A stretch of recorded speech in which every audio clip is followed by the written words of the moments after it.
Meron naman akong isi-share sa inyo. Binabalikan ko talaga to dito dahil dito ko lang siya nakikita. Matagal ko na tong laging nakikita doon sa ibang area, pero ngayon dito ko siya nakikita. So isi-share ko talaga sa inyo. Nakita nyo to mga idol. Ayan. Ito po ay yung damo na sinasabi natin na parang damo lang para sa atin. Pero ito po ay nakakatulong para sa ating katawan. Maraming benepisyo para sa ating katawan. Ayan o.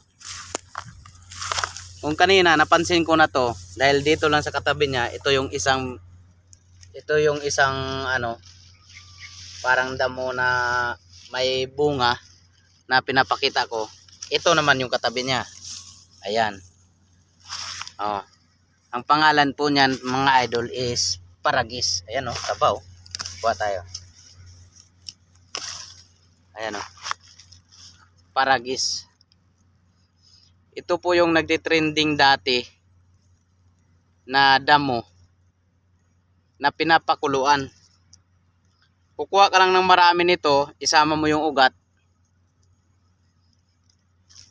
At saka yung tubig na pinagkuluan, ito yung gawin mong inumin araw-araw.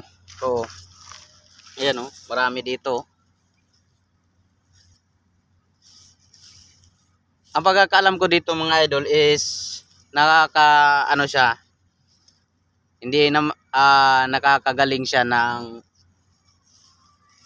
UTI. Pero marami palang benepisyo ito. Marami. Tulad nung kasi inaano ko, tinitingnan ko, sinesearch ko para sa sakit sa balat, sa digestion, yung siguro pag nasubrahan ka, sobrang daming kain, yung pag-ano ng pagkain sa katawan mo, pagtunaw. Ito nakikita ko dito, kaya sinishare ko sa inyo mga idol. Baka pag meron kayong makita ng ganito, i-try nyo rin na gamitin. Yun lang mga idol. God bless.